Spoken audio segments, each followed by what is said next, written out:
Evangelho de João, no capítulo 15 e no versículo 16.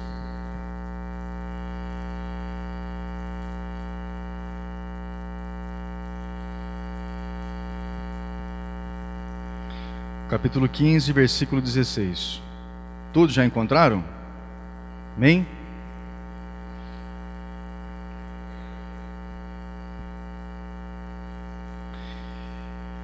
Vamos ler então.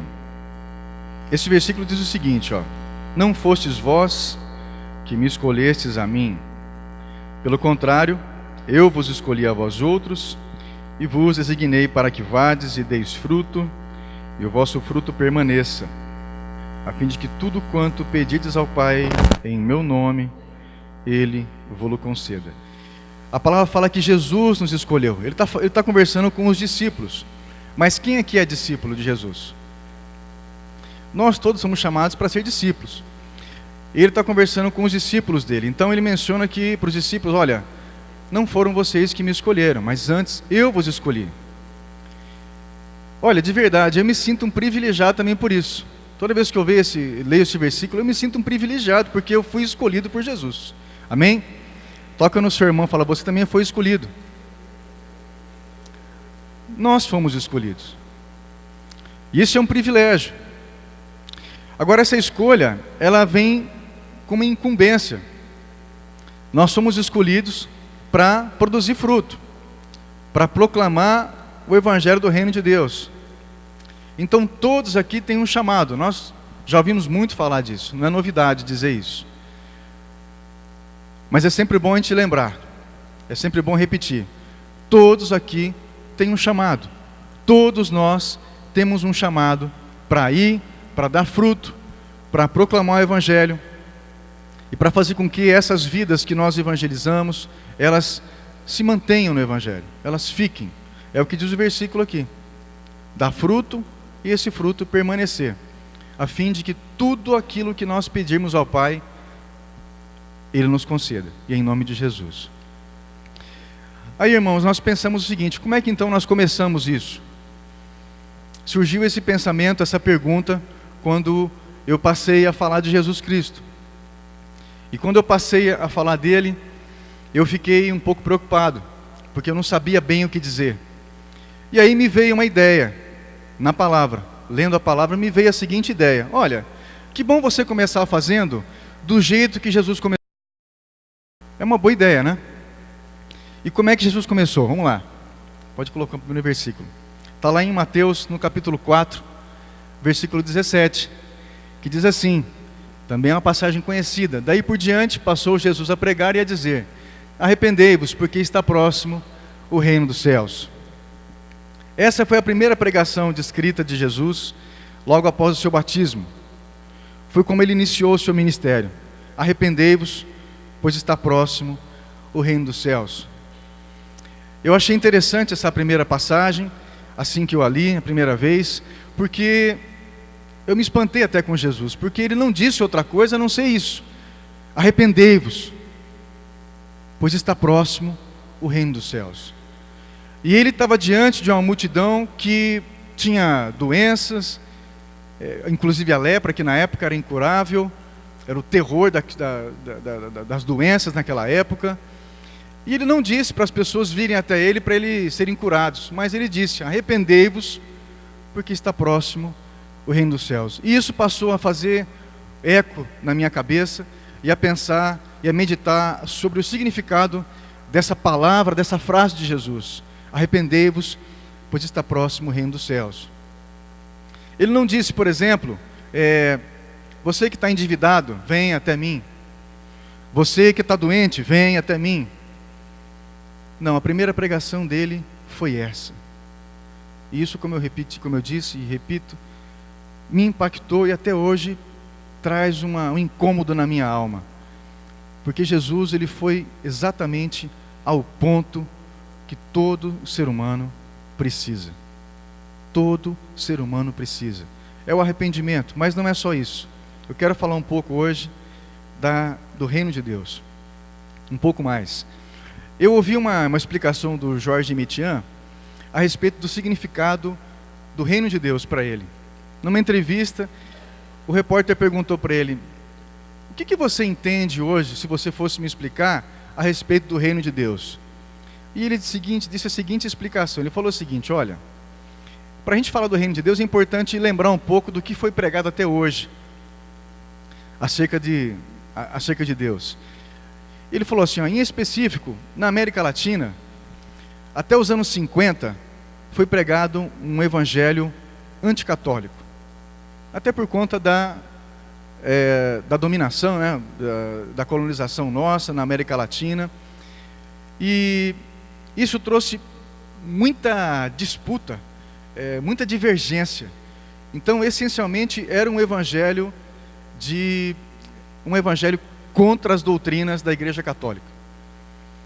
Ele disse que a partir então dos anos 50, também aqui na América Latina, houve então uma mudança dessa pregação e passou-se a pregar então o evangelho de oferta.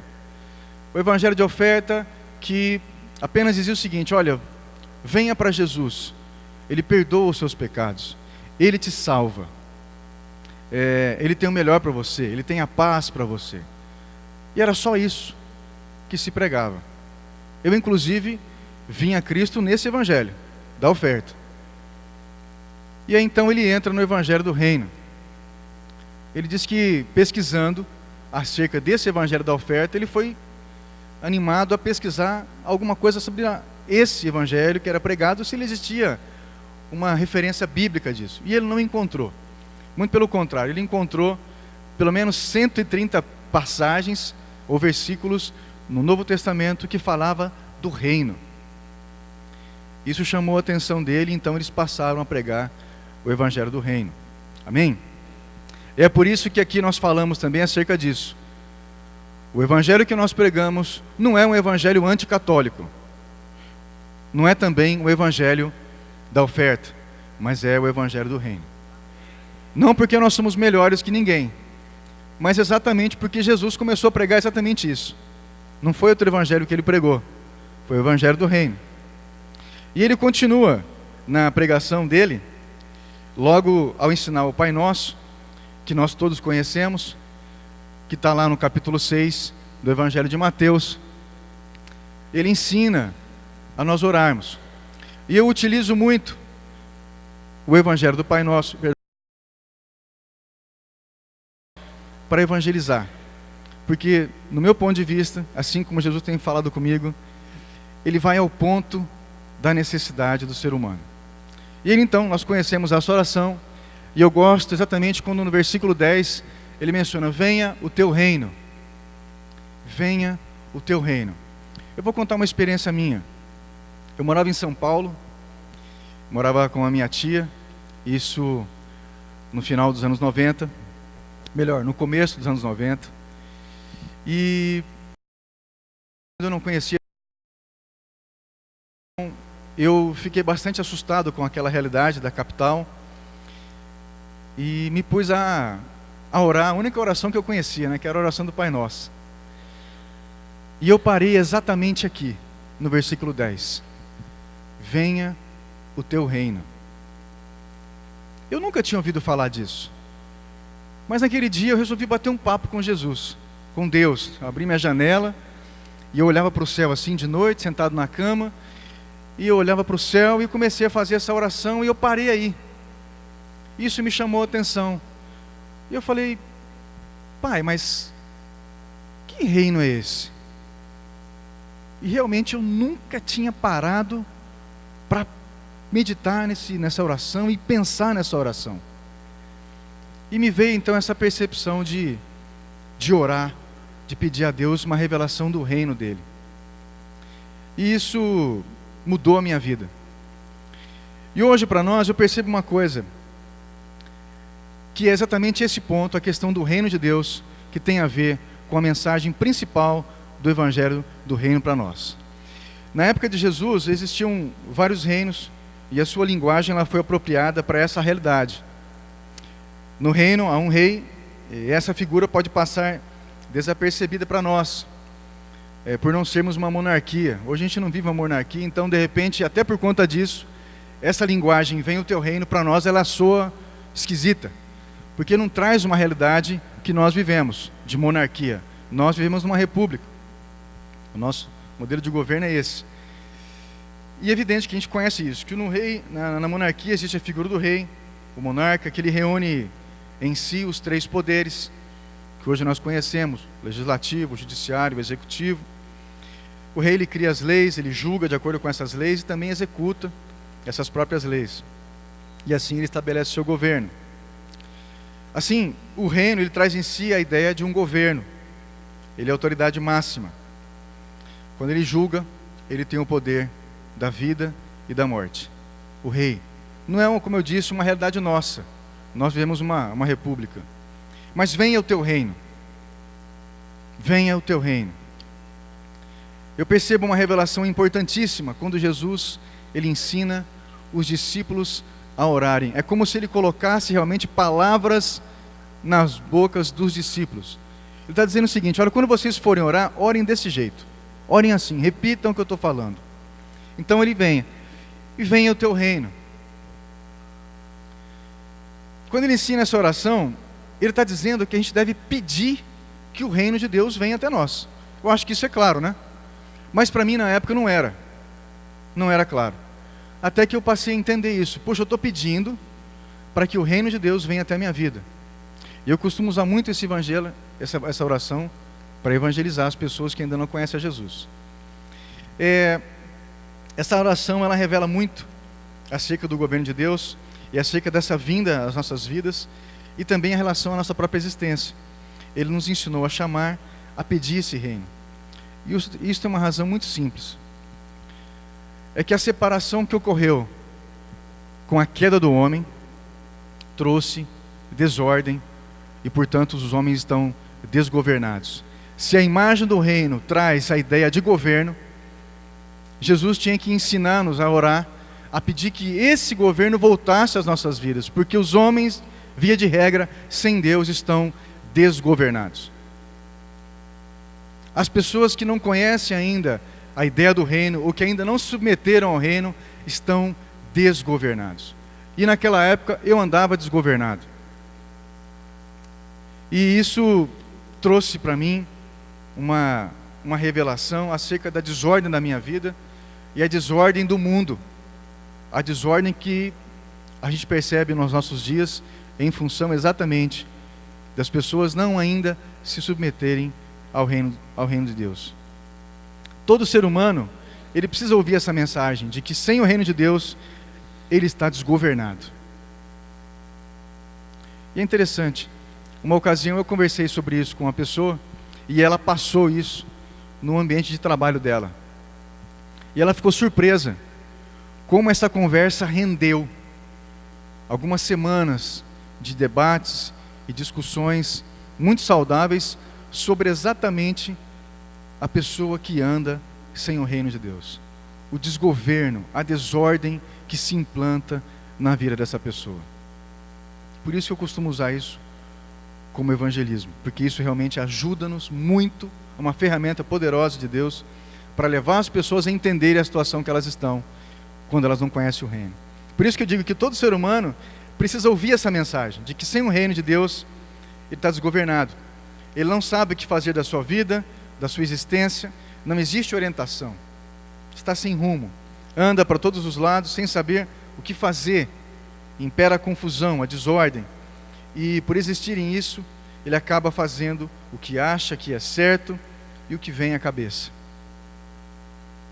É por isso que existe tantas pessoas fazendo coisas que acabam depois voltando contra elas mesmas. As consequências são ruins. E talvez mesmo dentre nós ainda exista quem ainda age assim. Mesmo entre nós. Pode ser ainda que exista alguém que ainda não quis se submeter a esse reino, que ainda encontra dificuldade, encontra barreira, resiste a essa submissão. Mas ainda há tempo. Nós cantamos isso agora de manhã. A cada manhã as misericórdias do Senhor se renovam. Amém? Então ainda existe esperança para nós também. Às vezes nós sentamos aqui e achamos que para nós está tudo resolvido, né? E podemos ter uma tendência de apontar para os lá de fora que eles estão perdidos. Mas, irmãos, o evangelho do reino é para todos. É para aqueles que se submetem a esse governo, a esse reino. Não existe distinção. Todos nós, todos, indistintamente, somos chamados ao arrependimento. Estamos todos no mesmo lugar, numa mesma circunstância, numa mesma situação. E precisamos desse governo em nossas vidas. Amém? Nós precisamos. Nunca é demais repetir, ressaltar, lembrar, gravar, colocar num cartaz na sua casa, onde você possa ler todos os dias. Essa mensagem nunca fica em desuso. Nunca. Ela é diária. E para mim, ela é diária. Eu costumo sempre lembrar disso. Eu creio, inclusive, que até mesmo uma boa parte dos dilemas das vidas dos seres humanos se encerrariam ou seriam muito amenizadas se todos soubessem e assumissem essa realidade de que precisamos de governo, precisamos ser governados por Deus. Creio que até muitas doenças deixariam de existir por conta desse reconhecimento, pois a ciência, a medicina tem provado que muitas doenças existem por consequências emocionais. A vontade, submetida à vontade de Deus, ao governo de Deus, traz benefícios. O salmista mesmo declara isso, que a palavra de Deus, o conhecimento da palavra é vida, traz saúde aos ossos. Olha que interessante, que privilégio. Por isso, quando eu digo que me sinto privilegiado, é porque me sinto mesmo. Conhecendo essa palavra que me traz vida, que me traz ânimo diariamente, e que eu, além disso tudo, de ter essa bênção, eu posso compartilhar com as pessoas ainda, isso é maravilhoso. Isso me renova. Um dia perguntaram para mim, vem cá, você está caminhando aí nos grupos de Botucatu, de Rubião Júnior e de Areiópolis. Deve ser muito cansativo, né? E olha, sinceramente eu falei assim, eu não estou achando. Por incrível que pareça, eu não acho. Lógico, fisicamente eu sinto um pouco, mas não é aquele desgaste que eu imaginei que fosse. Porque por incrível que pareça, levando essa palavra, me sentindo renovado com cada vez que você vai, eu me fortaleço. É interessante pensar assim, mas também sentir assim. Aliás, fica aqui também um convite. Quem quiser me acompanhar, estamos junto, né? Quem quiser ir comigo é só me chamar, falar, estou querendo ir, vamos embora. É sempre bem-vindo. Porque eu vou dizer para você, é um renovo.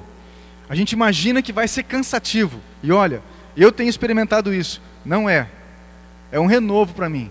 Porque realmente eu me sinto um privilegiado em poder levar essa palavra a outras vidas. Quem aqui já sentiu isso alguma vez? De você levar e você ser abençoado, quando você achou que ia só abençoar. Não é assim? Então, é um privilégio, amados. É uma alegria. É um renovo, é força. É bênção de Deus isso daí.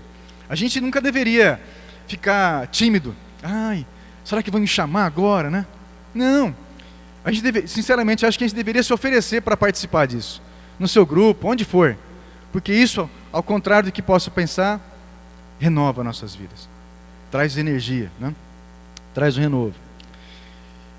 E nisso reside o aprendizado da autoridade. Todo homem deve saber que existe alguém mais poderoso que ele. Todo homem deve saber que existe alguém mais poderoso que ele. Pessoas que andam achando que não existe nada mais poderoso, tendem a cometer loucuras, segundo diz a palavra. Nós precisamos saber que temos limite. Por isso que o governo, essa palavra do reino é tão importante. É muito importante, é fundamental para as nossas vidas. Não reconhecer isso é perda de tempo. É jogar a vida fora. Literalmente, essa única vida que nós temos. Única vida que nós temos. É jogar a vida fora. É jogar tempo ao léu. É não glorificar a Deus com a vida que Ele nos deu. É não glorificar a Deus com cada dia que nós temos, com cada hora. Até nisso, nós podemos glorificar a Deus. A cada dia, a cada manhã, reconhecendo isso, de um modo sincero e grato a Deus, pela vida que Ele tem nos dado, e usar essa vida de modo que glorifique o nome dEle. E uma das coisas que glorifiquem a Deus é exatamente isso. é reconhecer o reino, é reconhecer que nós precisamos desse governo. Em tudo, em tudo. Eu vou dar outro exemplo aqui, que aconteceu comigo, que é o seguinte. Eu tinha uma situação jurídica para resolver. Quem não sabe, eu sou advogado. E isso faz algum tempo. Era uma empresa que estava passando por uma situação bastante difícil, complicada. E o cliente me contatou. E ele tinha a seguinte situação. Vários processos de andamento, mas basicamente quase todos perdidos já. Estava uma situação bastante complicada, financeiramente falando. Só que existia um processo que ele falou o seguinte: olha, tem um carro aqui, era uma concessionária de veículos. Tem um carro aqui nesse processo, mas o advogado que estava tocando esse processo falou: ó, já perdeu, não tem mais jeito, nem adianta tocar. Mas olha, eu estou com uma coisa na cabeça. Se você conseguir reverter essa situação, o carro é seu. E na época eu estava sem carro. Aí eu falei: olha que bênção, né? Só que eu fui ver o processo e falei: ih, tá ruim esse negócio aqui. Tá ruim de resolver esse negócio. Mas eu falei, eu lembrei do reino, lembrei dessa ocasião que eu orei para Deus de reino, me veio essa luz assim. E eu falei para Deus: puxa Deus, que bom se esse carro viesse para mim, né? Se o Senhor me ajudasse nesse processo. Mas não tem condição, né? Tá difícil mesmo, olhei aquela situação e não tinha. E dormi com isso na cabeça. No dia seguinte, era 5:30 da manhã, 5 e pouco, eu acordei. Uma coisa assim: olha, faça isso no processo. E eu tinha que, na verdade, fazer uma conta de atualização. E olha a jogada que Deus me deu, né? Lícita, viu, gente? Lícita. O carro, ele tinha valorizado demais, a tal ponto que a dívida dele, o valor do carro tinha ultrapassado a dívida. Então ele não teria mais não tinha perdido o carro. Muito pelo contrário, o cliente tinha que pagar para a empresa. Mas ninguém tinha visto isso. Nem eu tinha visto. Porque eu não sabia que o carro tinha valorizado. E Deus falou assim para mim exatamente isso: olha, verifica o valor do carro. Eu fui pegar lá na internet, busquei, vi, e eu me admirei, porque era um carro usado. Carro usado, a tendência é cair o preço, né? Lógico que não. É lógico que sim, ou lógico que não, depende da situação do mercado. Aquele carro tinha valorizado. Aí eu fiz uma conta no processo, de fato, a empresa tinha um crédito a receber, e o carro não ia mais para leilão. Ganhei o carro. O cara não acreditou, meu cliente falou: como você fez isso? Falou: olha, foi difícil, foi difícil, mas Deus me deu uma saída. E foi interessante porque isso me marcou realmente, porque eu pedi a Deus, eu orei antes de dormir, falei: Senhor, eu preciso de um carro, eu estou a pé, e quem sabe isso possa ser meu carro, né? E eu ganhei o carro. Meu cliente não acreditou, mas teve que dar o carro para mim, não teve jeito. Mas isso, gente, até para a gente entender que em tudo, quando eu digo em tudo, é tudo. É tudo. Na nossa profissão, no nosso dia a dia, na nossa família, tudo. O governo de Deus, a ajuda, o auxílio de Deus, a presença de Deus. A gente não pode ficar sem. Eu creio que com certeza muitos aqui vão ter exemplos também de outras experiências com Deus, quando se submeteram à vontade dEle. Até quando você acha que Deus não tem opinião para aquilo lá. Mas tem. Por incrível que pareça, Deus tem. E olha, eu descobri uma coisa: Deus entende de direito. Eu não sabia disso, mas Deus entende. Deus me surpreendeu. Aleluia, né? Louvado seja Deus por isso. Então não é nem esse motivo que Deus nos orientou a buscar, em primeiro lugar, o reino de Deus e a sua justiça. É também por isso. Acho que pode passar já outros slides lá. Olha lá. Buscar em primeiro lugar o seu reino e a sua justiça. Até nisso, a gente tem uma tendência a achar que as coisas da Bíblia, né, é só para a religião. E não é. O reino é para tudo. Não é? Para tudo. E como é bom ouvir isso de vez em quando, porque a gente fica meio desligado no nosso dia a dia. Eu não é. Acontece isso comigo. Lógico. Mas a bênção é lembrar disso, dessa palavra. E eu tenho levado essa palavra também aos grupos, para a gente se lembrar disso. É para tudo. É para quem trabalha com engenharia, enfim, tudo, comércio, indústria, serviços, tudo. Deus é conosco. Amém? Seja feita a tua vontade, assim na terra como no céu. É a próxima. Aliás, acho que é anterior. É anterior. Mais uma. Isso. Faça-se a tua vontade, assim na terra como no céu. Essa frase, ela remete ao aprendizado da submissão. Jesus nos ensina a pedir que prevaleça a vontade de Deus e não dos homens ou a minha própria vontade. A minha vontade deve se alinhar com a vontade de Deus. Irmãos, isso é fantástico. Eu não sei para você, mas para mim isso é fantástico. Sabe por quê? Porque para mim isso é segurança. É segurança. Quando eu disse para vocês que nós vamos evangelizar ou começar esse trabalho que Deus nos designou a fazer, e que seria legal a gente começar do jeito que Jesus começou, é nesse sentido que eu falo. Ele começou pregando o quê? O Evangelho do Reino. Então, seja feita a tua vontade, assim na terra como nos céus. Então, seja feita a tua vontade. Eu vou me submeter a essa vontade. Essa vontade é que nós preguemos o Evangelho do Reino. Não tem outra coisa para pregar. Não tem outra coisa. Esses dias tinha um pedreiro lá na minha casa. Não, essa é outra história, deixa. Deixa quieto, melhor não. Seja feita a tua vontade assim na terra como no céu. É outro exemplo. Não tinha a ver com isso aqui. Mas para mim, de fato, é segurança, porque nos traz a certeza de que fazer a vontade de Deus é o melhor que podemos fazer para as nossas vidas e para a vida das demais pessoas. Fazer a vontade de Deus, nos submeter a essa vontade, é o melhor que nós podemos fazer para as nossas vidas e as vidas das pessoas que nós conhecemos. Isso dá sentido à vida, traz uma noção de direção, fazer a vontade de Deus. Para mim isso é o caminho, é a luz, é a revelação, o sentido da vida. Eu já declarei isso várias vezes. Eu e minha casa serviremos ao Senhor, várias. Mas para minha família, para minha esposa, para o meu filho, não há sentido nas nossas vidas se não for conhecer de Deus e apresentá-lo a outras pessoas. Não há sentido na nossa vida se não for fazer isso. Amém? Não há sentido. Já declarei na minha família isso. Então toda a minha família, eu vou ensinar sempre isso.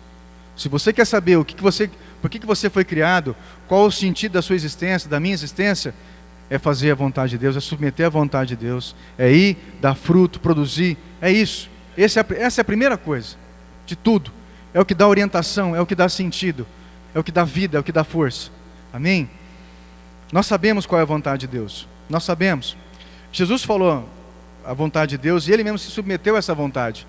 No Getsemane, Ele falou, seja feita a tua vontade e não a minha. Então, mais uma vez, imitando a Jesus, seja feita a vontade de Deus e não a minha. Amém, irmãos? Cutuca o seu irmão do lado, ó. Seja feita a vontade de Deus na sua vida.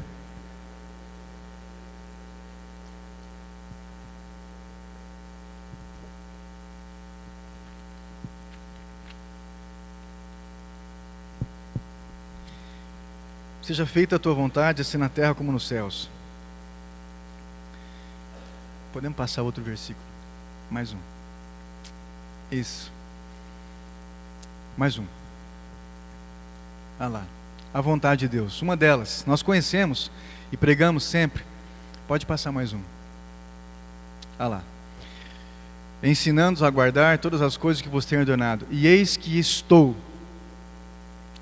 Irmão, isso aqui para mim é um refrigério. Isso aqui para mim é bálsamo. É vida, é ânimo, é força.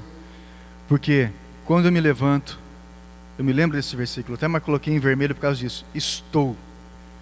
Eu creio que Jesus está comigo, está com cada um de nós. Amém? Isso é paz. Isso é vida. Isso me dá eu não sei se te dá isso, mas me dá. Eu me sinto renovado nas minhas forças. Falo, opa, não estou sozinho. Porque é duro você se sentir sozinho. O ser humano não nasceu para viver sozinho. Nós somos criados à imagem e semelhança de Deus. E é a trindade, são três, não é um Deus sozinho. É Deus Pai, Deus Filho e Deus Espírito Santo. Fomos criados à imagem de Jesus, de Deus, então ficar sozinho é muito ruim. Então por isso que Ele assegurou, ó, e eis que estou convosco. Estou, amém? Ele está aqui no nosso meio. Ele está aqui no nosso meio. E é mais um privilégio estar com Deus, estar com Jesus e levar essa palavra àqueles que ainda não conhecem Ele. Isso é vida, é tremendo. E eu, para exemplificar de como colocar isso em prática, eu sugeri nos grupos o seguinte. Fiz a seguinte pergunta: com quantas pessoas vocês se relacionam no seu dia a dia? Façam uma ideia lá. Aí começaram a fazer conta. Ah, bastante gente. Ok. Vocês sabem o nome dessas pessoas? Ah, algumas. Vamos anotar? Vamos. Aí pegamos um livro, um caderno e começamos a anotar. Eu falei, sabe o que nós vamos fazer agora? Diariamente, para colocar esse propósito de Deus em prática, de ir e fazer discípulos e dar fruto, vamos orar por essas pessoas que vocês colocaram na lista? Aí eles ficaram meio assim, mas toparam. Irmãos, isso é tão bom. Sabe por quê? Porque a gente lida com pessoas diariamente, e é interessante pensar, porque eu me vi fazendo isso. A gente nem considera as pessoas, irmãos. A gente nem se interessa se elas já conhecem ou não de Jesus. E quando eu percebi isso, eu vi o quanto eu estava desobediente a Deus, insubmisso, não dando a mínima importância para as pessoas, nem orando por elas. Eu falei, então vamos fazer o seguinte: essas pessoas que vocês estaram aqui, quantas já conhecem a Jesus? Ah, então risca elas. Essas vocês podem orar outro dia. Vamos orar agora por aquelas que não conhecem a Jesus. Aí eles toparam, e nós temos feito isso. Eu me lembro quando eu morava ainda em Avaré, nós fizemos uma lista assim, eu fiz uma lista desse tipo. E comecei a orar pelas pessoas todos os dias. Pessoas que não conheciam a Jesus ainda e que eu conhecia. E que eu nunca tinha falado de Jesus para elas. Nunca. E olha, foi interessante. Deus começou a me dar a oportunidade de falar de Jesus em conversas, no fórum, na rua, em tudo quanto é lugar. Deus começou a me dar, no comércio, no mercado, na fila do correio, onde eu estava. Em tudo quanto é lugar, Deus começou a me dar a oportunidade de falar de Jesus por algum motivo que surgia. E isso para mim me fez me encaixar no propósito de Deus, no propósito eterno. Amém? Nós precisamos nos encaixar nesse propósito. E uma das estratégias que Deus me deu foi essa: ore pelas pessoas que você conhece e que ainda não conhecem a Jesus. Comece a fazer isso. É uma ideia, é apenas uma ideia. Mas por quê? Porque eu percebi que eu mesmo não orava pelas pessoas. É só para mim, só para mim. Deus me abençoa, cuida da minha família, cuida de mim, e os outros. Nosso chamado é para ir, dar frutos, nos envolver com as pessoas, nos relacionar com as pessoas. Eu realmente tive um choque com esse evangelho do reino, porque, como eu disse, o evangelho que eu entrei foi o evangelho da oferta. Eu não sabia disso. Quando eu soube, aquilo me desgostou um pouco. Só que caminhando com Jesus, eu vi que isso é exatamente o que dá sentido à minha vida, o que me traz alegria, o que me traz senso, o que me traz rumo na vida. É você se ocupar com outras pessoas. Isso choca com o nosso egoísmo, com a nossa independência de Deus, com a tentativa de querermos ser independentes. Mas esse não é o nosso chamado. Amém? O nosso chamado nós conhecemos, e é esse. É de nos envolver, é de falar com as pessoas, é de pregar para elas o evangelho do reino de Deus, de que elas precisam de um governo. Elas precisam de um governo. Amém? E para mim tem sido uma bênção fazer isso, porque eu tenho conseguido fazer essa lista, tenho conseguido falar com as pessoas, de alguma forma mandar uma mensagem, estar próximo, procurar me aproximar, para exatamente me encaixando nesse projeto de Deus, eu cumpri tudo aquilo que Deus designou que eu cumprisse. Amém? E que a gente também possa, nesse mesmo mover, nos encaixarmos, procurar nos encaixarmos, se ainda não sentimos que estamos encaixados, se ainda não sentimos, mas se sentimos, então vamos buscar em Deus isso, porque isso é renovo, isso é vida, isso traz paz, isso traz força, isso traz oportunidade de você mostrar, de falar do evangelho. Eu fico imaginando uma coisa, irmãos, olha só que coisa tremenda isso. Pensa numa pessoa agora, uma pessoa que você conhece e que não conhece a Jesus ainda, uma pessoa, uma delas. Agora pensa uma coisa interessante. se você ora por ela, e um dia Deus dá uma oportunidade de você falar de Jesus para ela, e essa pessoa resolve se entregar a Deus. A palavra fala, irmãos, que quando essa pessoa se arrepende, esse arrependimento cobre multidão de pecados. E eu vou mais longe. Essa pessoa, quando recebe a Cristo e resolve caminhar com Deus e se agradar dos mandamentos de Deus, Deus faz misericórdia até 1000 gerações na família daquela pessoa. Você não acha isso importante? Quem acha isso importante, fala amém. Quem acha tremendo, fala glória a Deus. Eu acho isso maravilhoso, irmãos. É por isso que me sinto um privilegiado. Me sinto. Podem falar o que quiser de mim. Não interessa. Mas eu e nós somos portadores de boas notícias. Nós somos portadores de coisas que vão mudar a vida das pessoas. E elas não sabem ainda. Nós sabemos.